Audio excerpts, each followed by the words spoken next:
Well, greetings, Com 102 class. Professor Sparks here, and I thought that I would try to be with you this morning by video. As I mentioned the other day, I'm dealing with some medical issues on the sideline here, and when I return to class, I will let you know more precisely exactly what that's all about. But for now, I am going to try to talk about the opening chapter, Chapter 1, that hopefully you have all read, about communication, and hopefully Doug will run the PowerPoint slides and you can listen to me talking about this. One of the reasons why I decided to join you today this way is because I wanted you to know how passionate I am about communication theory and the field of communication, and trying to convey an understanding to you about what communication researchers and theorists actually study, and to help you to try to make sense in some way of the field of communication, because it is a discipline that is somewhat confusing to people. And I will try in this lecture to clarify a little bit of that confusion and give you a framework for trying to understand the study of human communication. Now, if you have read the first chapter, which I hope you have, you got this definition from the textbook. The communication is the relational process of creating and interpreting messages that elicit a response. Now, that is certainly not the only definition that we could give of communication, but there are some important elements in that definition that are worth underscoring. Communication is a process that is relational. It takes place between people. We're not just sending one-way messages, but there are messages flowing back and forth, and there's a creation process there, creating messages and interpreting messages, and there is a response that happens out of that process. And so that's not a bad starting definition of communication. One of the questions that I wanted to address today is, when people study communication, when the professors in the Brian Lamb School of Communication are studying this field, what actually is the object of study? And this slide, of course, shows that there are a whole list of things that communication scholars are actually examining. It is a multifaceted enterprise that encompasses many different kinds of phenomena that scholars theorize about. And that diversity sometimes leads to confusion. It creates confusion about exactly what communication is as an academic discipline. I can tell you, as a communication scholar, there is a whole set of obligations that are placed upon me as soon as I say that I am a communication professor. People think that I am an expert in giving speeches because I'm an expert in communication, so I must be able to speak well. People also think that I am an expert in their cable television system, and that if they're having a problem getting a certain signal on their TV set, that I can walk right up to their TV and press the right buttons and solve it, because after all, I am a communication expert. People who are having conflict in their interpersonal relationships, when they hear I am in communication, they often come to me and say, well, what's the solution? How can we start getting along better? How can we solve our conflict and achieve relational harmony? Well, that is a very broad range of things to be an expert in, and I can tell you right now that I do not claim expertise in all of those things, particularly in the areas of fixing somebody's cable television system or their computer. That's now extended to computers and iPads and iPhones. I am expected as a communication scholar to be able to troubleshoot any kind of technological problem.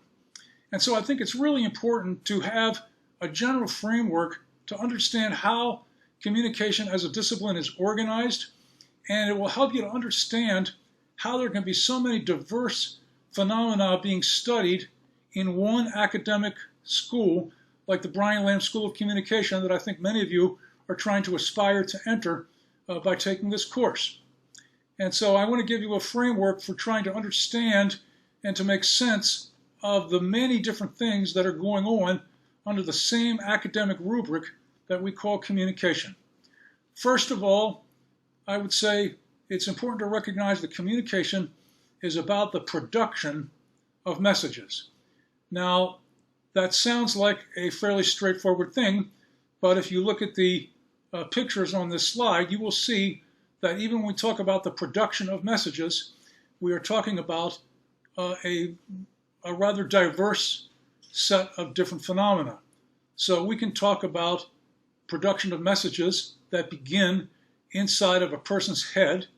The first slide to the left there indicates that the brain is actively involved in creating and producing messages, and those messages then often come out in the context of two people talking to each other, as the second slide indicates.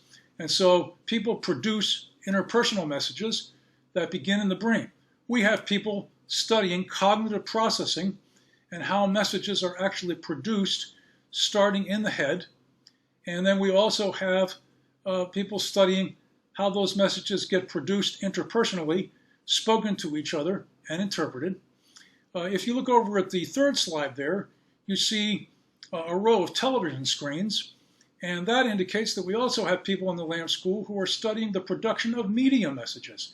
Now, that's a very different phenomenon, but a very important part of the communication discipline. So there is a particular process for producing media messages that involves a technological infrastructure and certain pieces of equipment. If you study with Professor Doug Osmond in our studio courses, you would learn something about that. And some of the principles of message production in terms of media production don't really touch base very closely with some of the other kinds of production of messages that we're talking about in those first two pictures. On the bottom row there, you see a large media organization, and so we can talk about productions of organizations, large media organizations. If you've been following the news lately, you know that there's a lot of controversy surrounding the way the political campaign is being covered right now, and how the large media organizations like Fox and MSNBC and CNN are covering and producing messages about that campaign, and the principles that those organizations are using don't really resemble some of the things that are going on in the activities pictured on the top row of slides. So it's about message production, and message production takes many different forms. So you can have people in communication who are studying the production of messages, but they are studying completely different phenomena that have completely different principles behind them. The young woman there who is before a podium, we have people who study giving speeches and the message production process in that context. If you've had COM 114, my guess is that many of you have experienced what we call speaking apprehension or speech anxiety that can interfere with the production of public messages like that. And so there are people studying that phenomenon, and that's very different than the message production processes in those other examples. And that last picture over there indicates the organizational structures that are often involved in the production of messages. So large organizations produce messages.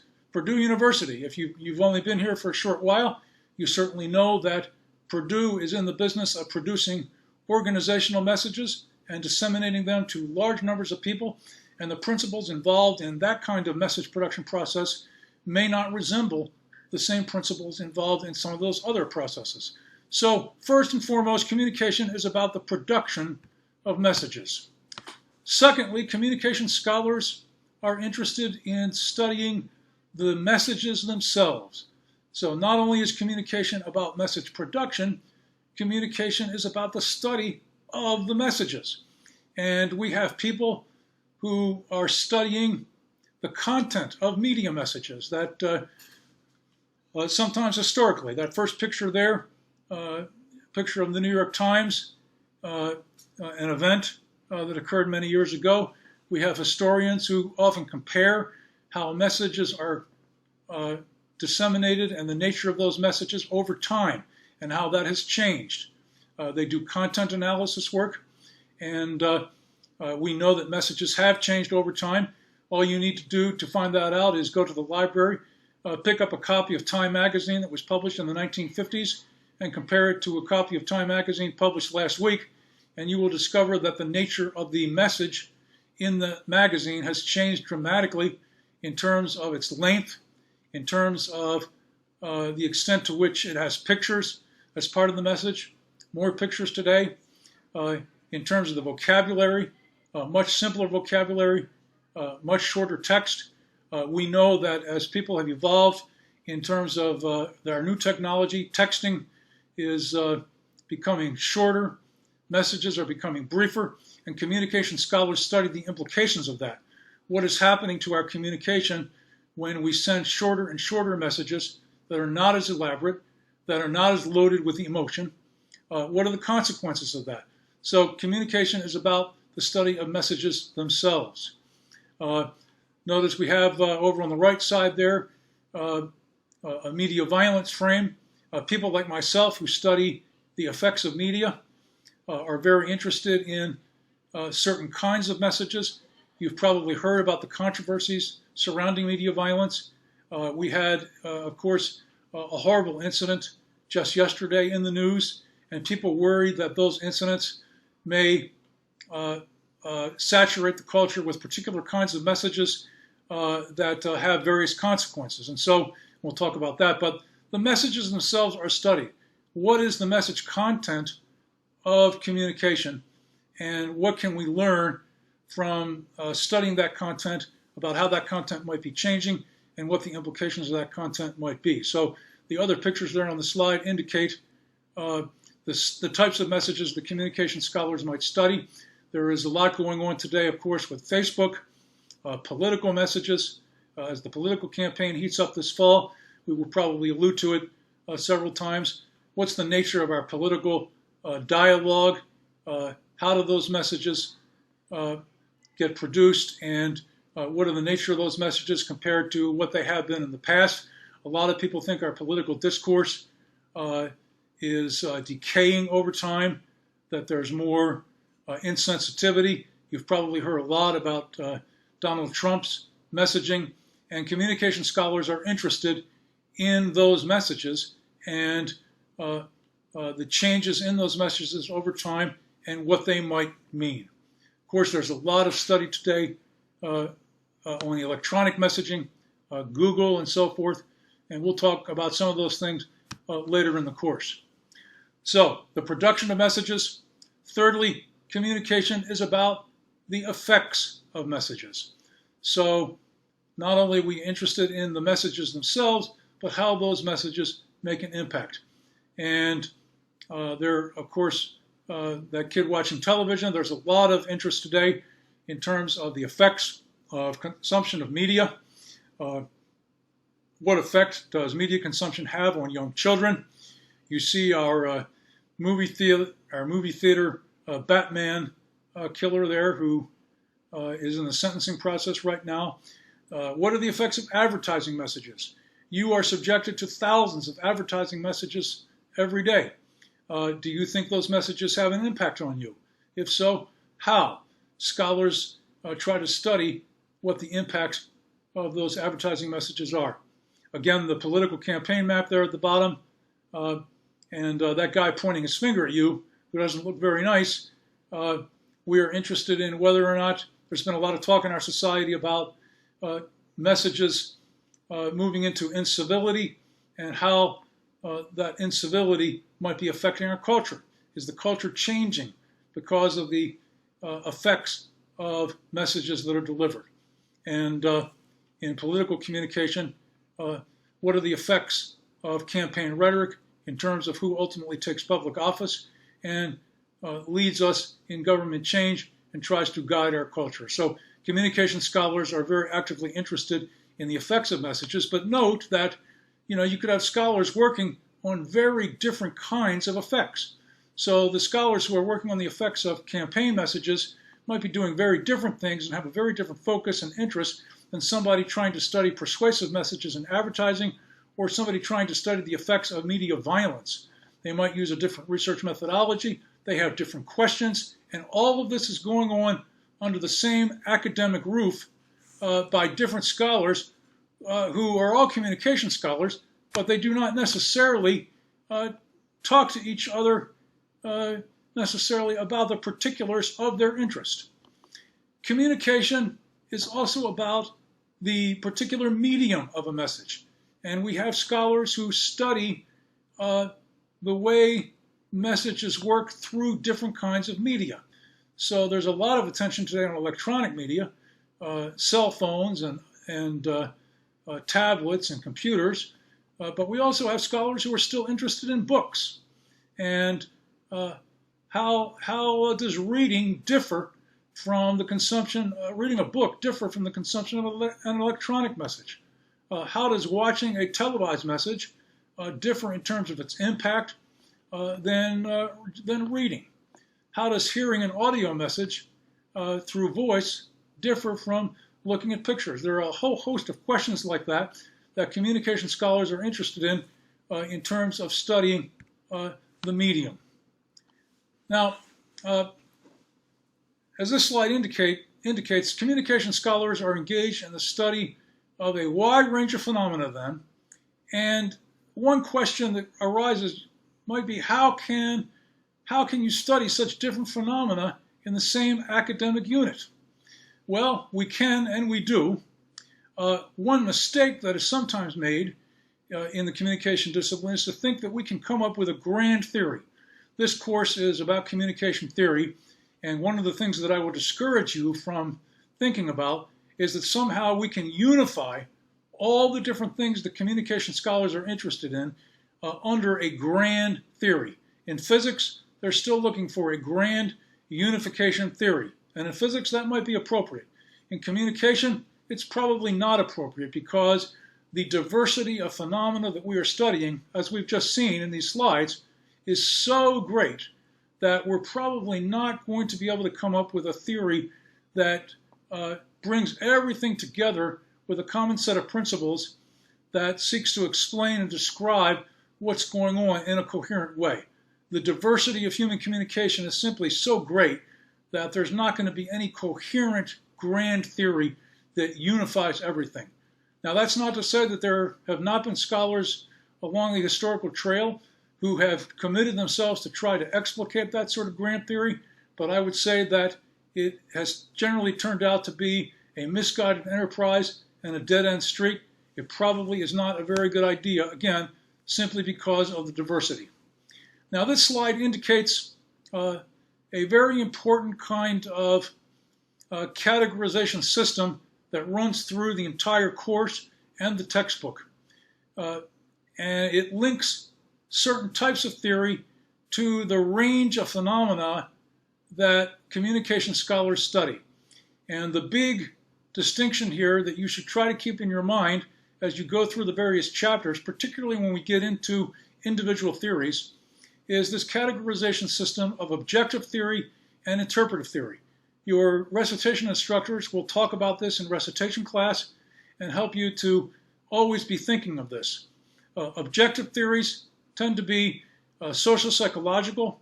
They tend to strive for description and explanation that are more scientific. You might use the word scientific or social scientific in place of the word objective, as opposed to interpretive theory. And notice there are a lot of different terms that are used to describe interpretive theory: rhetorical theories, semiotic, social, cultural, critical, and phenomenological. The textbook will give an overview of these, and again, your recitation instructors will help you to try to get a good grasp on these as we go through these types of theory. The kind of theory that communication scholars bring to a given phenomenon is the kind that they think is most appropriate for the phenomenon that they are trying to address. And you should be able to, by the end of the course particularly, you should be able to have a sense of a basic difference between these theoretical approaches. And again, we will work hard to try to clarify that for you. You'll notice in most of the theories, at the top of each theory, we have coded the theory on a continuum of objective or objective or interpretive. And sometimes you might disagree. Sometimes you might read the text and say, I'm not sure I understand why that's closer to the objective side as opposed to the interpretive side. Your recitation instructors can help you sort that out, and you can talk about that. That's a very good exercise to go through to refine your understanding of the difference between objective and interpretive theory. So that's a basic distinction that will run through the class. And as I say here, the range of phenomena, again, reiterate this point, makes the quest after any grand single theory to be a misguided enterprise. That's something that I would say we should probably not pursue. And I think after you get into the complexity of communication theory this semester, you will probably agree that it would be very difficult to unify all the different phenomena that communication scholars are studying under one grand theory. Now, I want to just take a little bit of time here to talk about Judy Burgoon's definition of theory from the text. She says a theory is a set of systematic, informed hunches about the way things work. That's not my favorite definition of theory, but it is something that captures some basics of theory building, which is that theory does contain systematic, informed hunches about the way things work. And one of my favorite examples of this comes from my own personal experience that happened in my own kitchen. That cartoon there about string theory is just to kind of catch your attention. But one evening I came down in the middle of the night in my kitchen, and I noticed that there was water on the kitchen floor. And I didn't know where the water was coming from. The first thing I thought was, my dog has gone incontinent on me and peed on the kitchen floor. And I'm sure if you have dogs at home, that's something that has happened in your house. It certainly has happened in mine. And I thought it had happened that night. And so I got down and I wiped it up. And the next morning I came down again, and my working hunch was that the dog had peed on the kitchen floor. But when I came down in the morning, I noticed there was water on the kitchen floor again. And I thought, wait a minute, twice in one night? No, that is not typical of my dog. So and there was a lot of water. And I tried to figure out what was going on. So my first hunch was that I had not let the dog out frequently enough. But after I saw it a second time, I said, no, I let the dog out. I engaged in more observation, and I rejected that hunch. I said, no, I do not think this is a problem with my dog peeing on the kitchen floor. I had to come up with another explanation. And I thought, there's water coming from someplace under the sink. There's a pipe leaking. And so I opened up the sink, and I explored what was going on under there. More observation. I did not find a leak in the pipe, and so I rejected that particular hunch. Then there was so much water on the floor the following day that it was actually leaking through into the basement.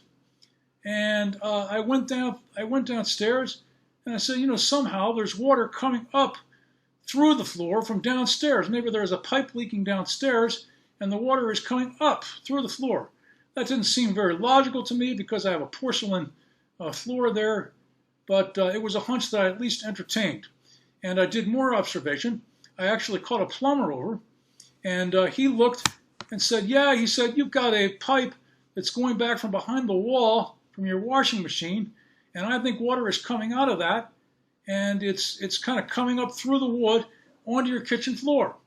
And so I retained that hunch for a time.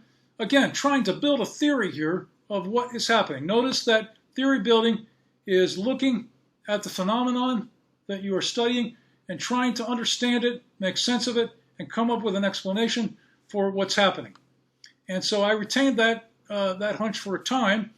But then I was sitting in a chair that evening in my family room, and all of a sudden I heard water pouring onto the kitchen floor, and I looked behind me, and lo and behold, my Samsung refrigerator, the water dispenser, had automatically gone on. And water was pouring out of that dispenser all over the floor. And I realized that all of my hunches had to be thrown out. I still did not have the correct explanation. What I had was a broken water dispenser on the refrigerator that had decided to develop a mind of its own, and even though I'm a communication professor, I had no clue as to how to fix that technology. I did, however, remember that I had recently changed the water filter in the fridge, and when you do that, you're supposed to dispense a lot of water after you do it, and I had not done it, and I think the water had built up the pressure and had just started dispensing automatically. So I came up with hunch number 5, and I started dispensing water. I gathered some new observational evidence, and at the present time, the refrigerator theory seems to be the best explanation for the phenomenon because it has not happened again, and I was able to stop it from happening and talk to a repairman who said, yeah, that seemed very reasonable. So there's an illustrative little example of building theory about a phenomenon from my own common household kitchen. Now this last slide is a very important one that I want you to really take to heart and try to understand as you go through the course this semester. Where do theories come from? Theories do not arrive from somewhere on high. Human beings make them up.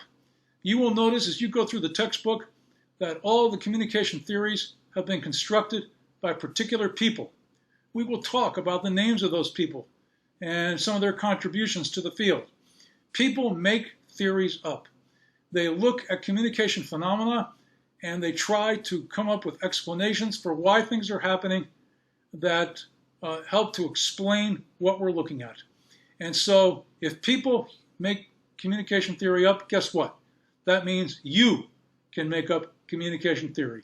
And I think some of the most exciting contributions that you can offer in your recitation sections this semester is thinking about communication phenomena and entertaining your own ideas about what may be happening. What's going on? How can we best understand this particular phenomenon?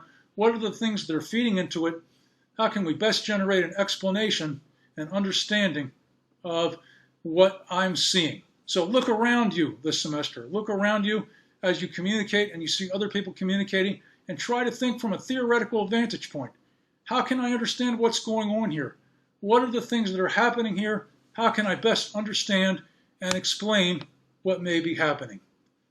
So that's something that I would really encourage you to do. Your recitation instructors, I know, will delight in hearing your own theoretical explanations and ideas to explain communication phenomena. Hey, I hope you have enjoyed being with me in this way. You can feed back to Doug. If I'm able to do this somewhat regularly, I will. Not every day, but this is a way that I can join you and sort of let you know a little bit about me before you actually see me in person. I am quite hopeful that I will be with you at some point not too soon. And in the meantime, I just wanted to give you this introductory lecture and communicate some of my passion and my commitments to the course. And I hope you're off to a great start.